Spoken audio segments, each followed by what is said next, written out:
네, 박사님.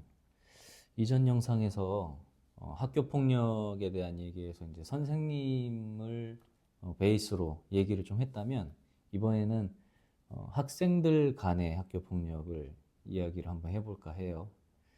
그래서 그 학생들 같은 경우에는 워낙 뭐 선생님들 모르게도 많이 하고 그렇잖아요. 학교 밖에서도 하고. 그래서 이런 것들을 어떻게 해야 좀 예방을 할 수가 있을까요?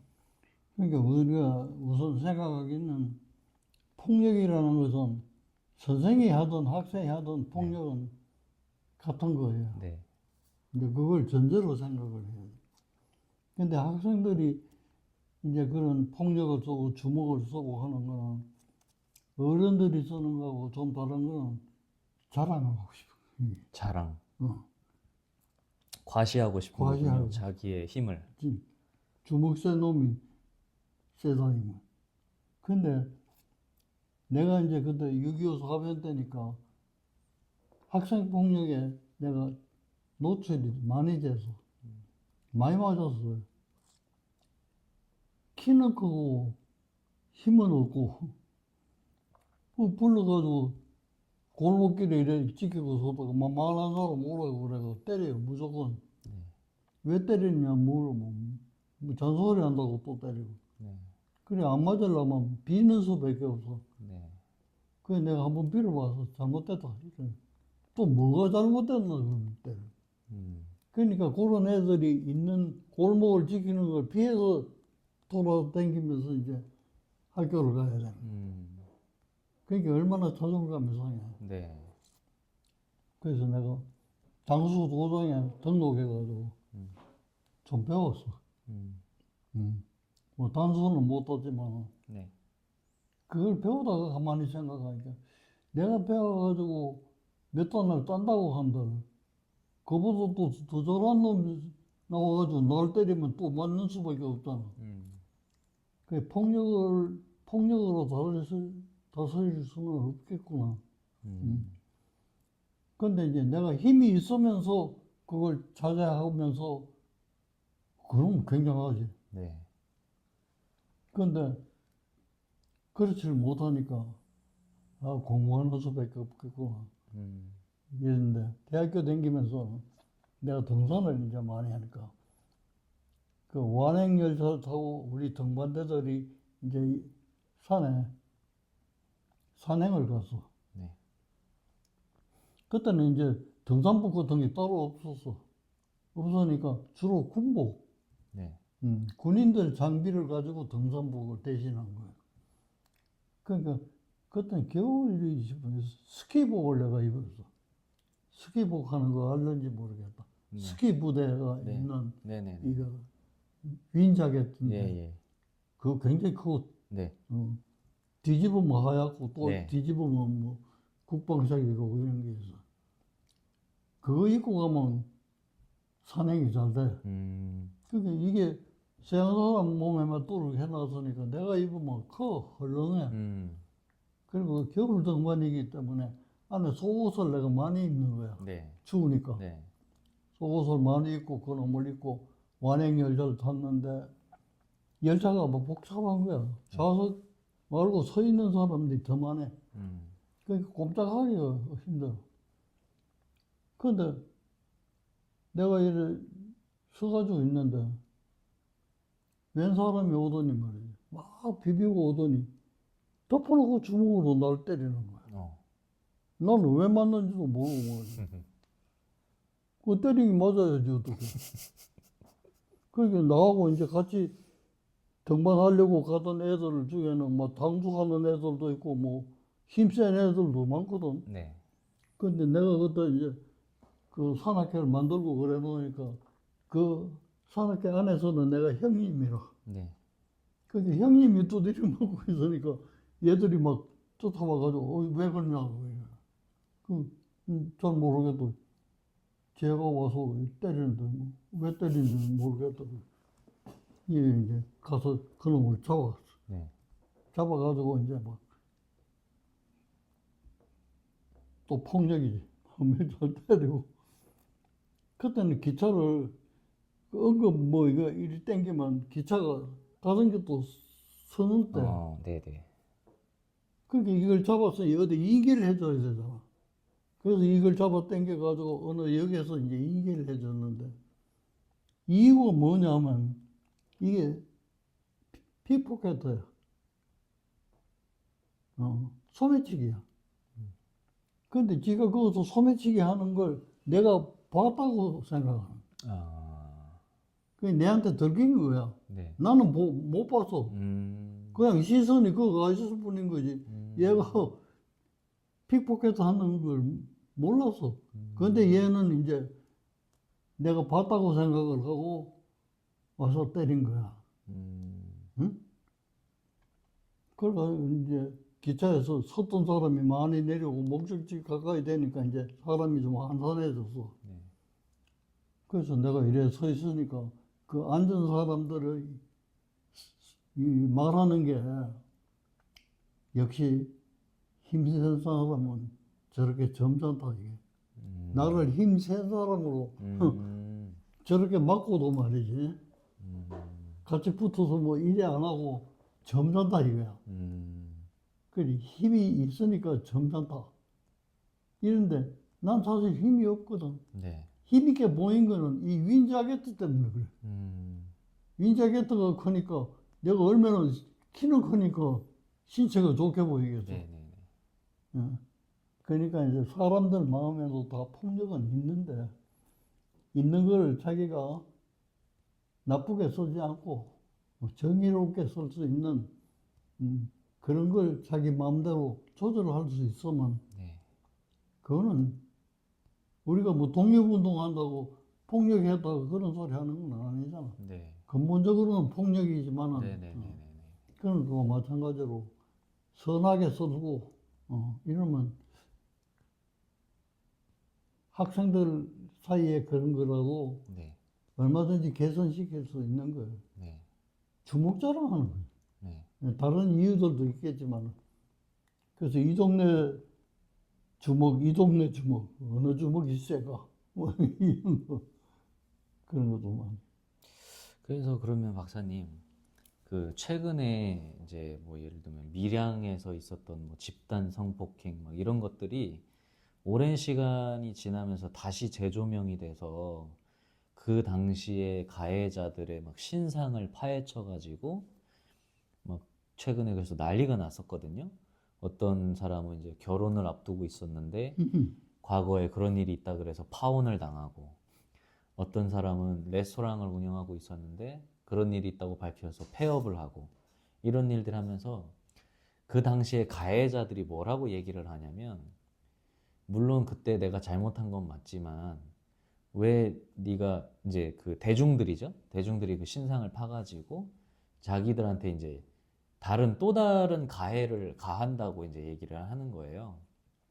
그런 것들로 봤을 때는 그러면 대중들이 그러한 행위를 할 땐 자기는 정의감에 휩싸여서 행동을 할 수도 있고, 방금 말씀하신 대로 나의 능력이나 나의 힘을 그런 식으로 쓴다라고 생각을 할 수도 있잖아요.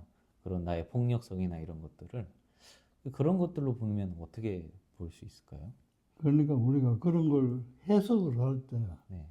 그 당시의 상황을 가지고 해석을 해야지 지금 우리 의식을 가지고 그걸 해석하는 거는 잘못이다 거의.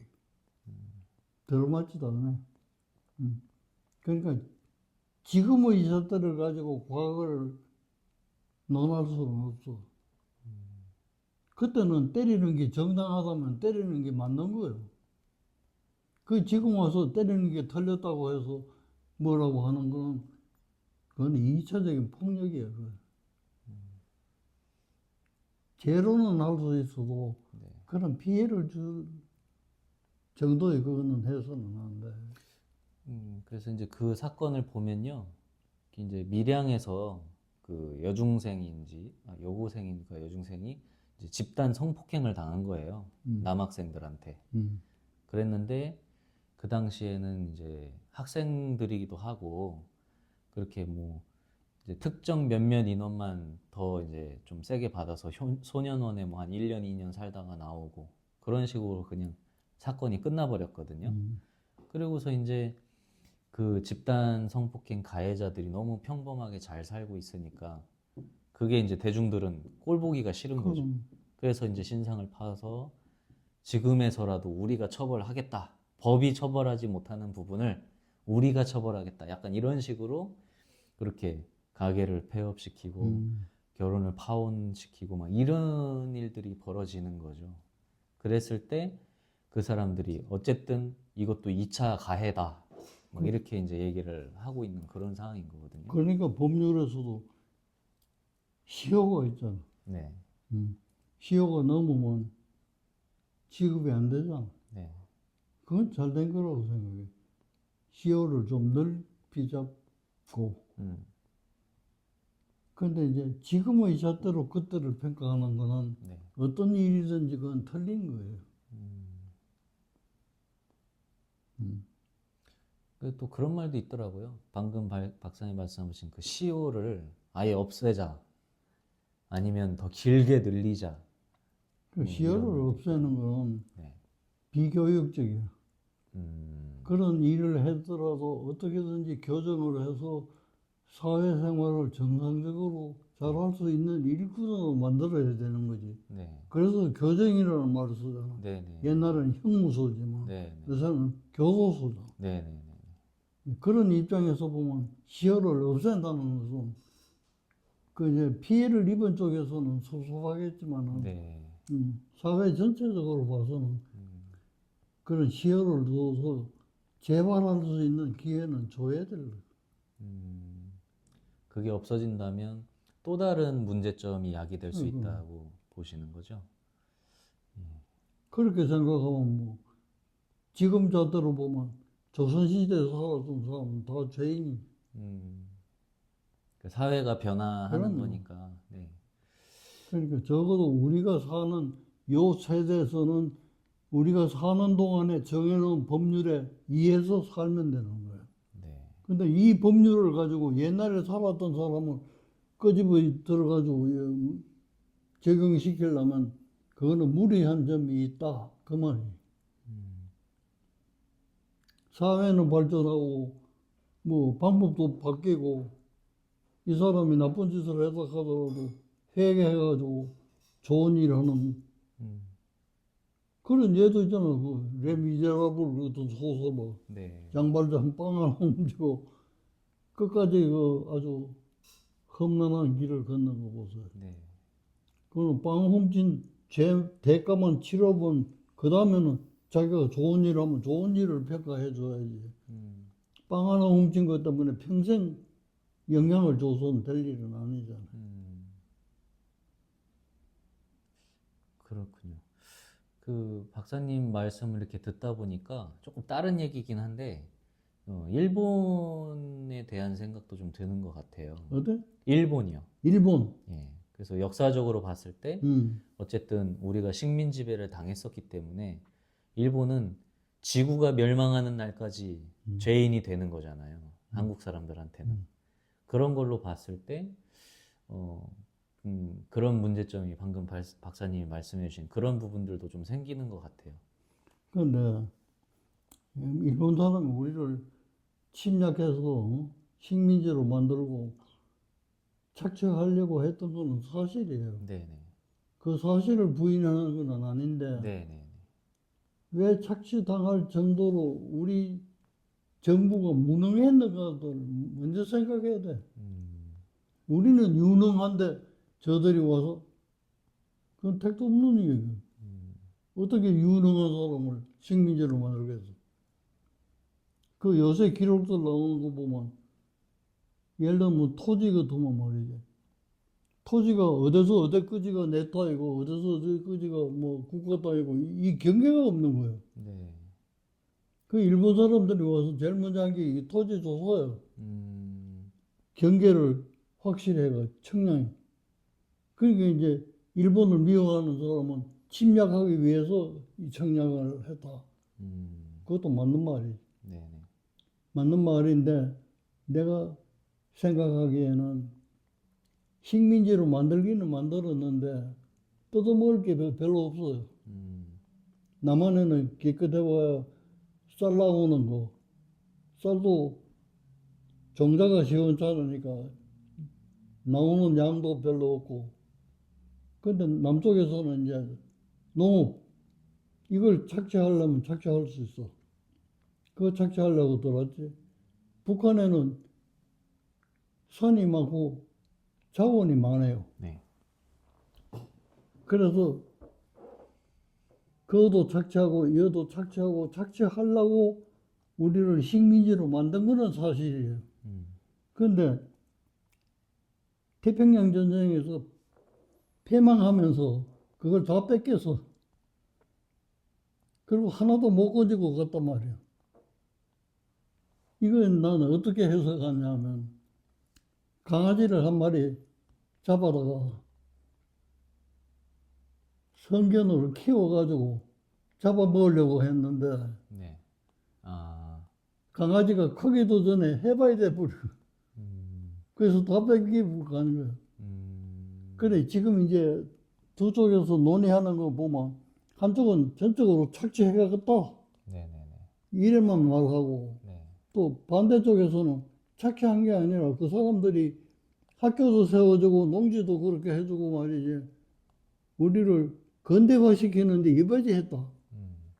이 말은 나는 두 가지 말이 다 똑같은데 네. 그보다 더 정확히 이해하자면 지금 얘기한 대로 식민지로 삼아서 착취해 가려고 했는데 착취해 갈 게 없어요. 그러니까 착취해 갈 수 있도록 키웠는데. 바탕을 만드는 거예요. 네. 바탕을. 그래서 일본 정부에서 조선 총독부에 투자한 게 굉장히 많아요.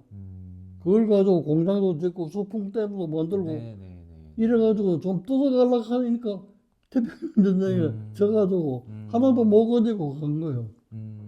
그 강아지를 키워서 잡아먹으려고 하다가 강아지도 크기 전에 지가 망해가지고 간 거예요. 이제 그렇게 표현하면 두 쪽 다 이해가 되는데 전적으로 이놈들은 착취한 놈입니다. 네네. 착취를 하려고 철도도 깔고 뭐 다 했잖아. 댐도 건설하고 말이지. 네. 그거는 이제 뜯어먹으려고 바탕을 만든 거거든. 그게 바탕을 만들어 놓고 뜯어먹지도 못하고 패퇴해가 간 거라. 그렇게 좀 정확하게 쌍방을 이렇게 비교를 해야지. 네. 일본 놈 가면 나쁜 놈하고 나쁜 놈이에요. 네네. 일본 사람이 우리보다 앞선 게 참 많아요. 박사님 말씀을 듣다 보니까 조금 진짜 그 그림이 좀 그려지는 것 같아요. 그 진짜 얘를 뭐 착취하려고 그래도 뭘 가진 게 있어야 착취를 하잖아요. 그럼 일단은 얘가 뜯어낼 수 있는 뭔가를 만들어내야 되니까 그것까지 능력을 이제 키워준 거죠. 그래서 이제 어느 정도 이제 뜯을 만한 이제 정도로 키워놨는데 그 사이에 개인적인 죄송합니다. 카메라 배터리가 방전이 되면서 촬영이 중간에 끊어졌습니다. 이후의 내용을 간략하게 정리해 드리는 것으로 영상을 마무리하도록 하겠습니다. 박사님께서는 일본을 예로 비유하신 것처럼 이 학교 폭력이라는 것이 물론 피해자의 입장에서는 안타깝지만 모든 일에는 시간이 흐르고 당시 상황과 법에 따른 처벌을 받는다면 가해자를 평생 괴롭히는 것도 문제가 있다고 정리하셨습니다. 어떻게 보면 2차 가해라고 이제 보시는 것 같아요. 그래서 예를 들어서 이제 뭐 최근까지도 보신탕을 먹는 사람들의 기준으로 본다면 이 보신탕은 이제 개를 잡아서 만들잖아요. 그래서 먹는 사람들도 전부 범죄자이고 윤리적이지 못한 사람들이 되는 거죠. 최근에 이제 보신탕이 불법으로 바뀌었으니까요. 이처럼 사회는 변화하고 그에 따른 인식도 변화한다고 하셨습니다. 그렇기에 일본을 바라보는 우리의 시선도 바뀌어야 한다고 하셨습니다. 과거의 일을 현재의 기준으로만 평가한다면 일본 사람들은 지금도 그리고 앞으로도 죄인이기 때문이죠. 앞으로 우리가 진정한 선진국이 되기 위해서는 이러한 마인드도 성숙하게 하는 것이 중요하다고 말씀을 하셨습니다. 이 박사님의 말씀을 듣고 난 뒤에 제 생각도 그런데요. 과거의 일본의 그 침탈 역사를 부정하는 것이 아니고 물론 이렇게 지울 수 없는 역사적인 사실이죠. 하지만 그 과거의 일을 현재 일본 사람들에게도 계속해서 어필을 하고 그로 인해서 뭐 사과를 강요하거나 보상을 요구하는 것은 바람직하지 않다고 생각을 합니다. 이 박사님이 말씀하신 것처럼 과거의 일을 계속해서 따지고 지금 일본에게 그렇게 잣대를 들이댄다면 현재 일본에서 새롭게 태어나고 있는 아이들도 어떻게 보면 반인륜적 범죄자가 되는 것이잖아요. 그리고 앞으로 태어날 일본의 아이들도 마찬가지겠죠. 그래서 박사님과의 대화를 통해서 정말 다시 한번 느끼지만 이 경제 발전만큼이나 우리의 가치관도 정말 같이 선진화되는 날이 오기를 저도 바라는 마음으로 인터뷰를 마무리했습니다. 다음에는 좀 더 신경 써서 영상을 촬영하도록 하겠습니다. 감사합니다.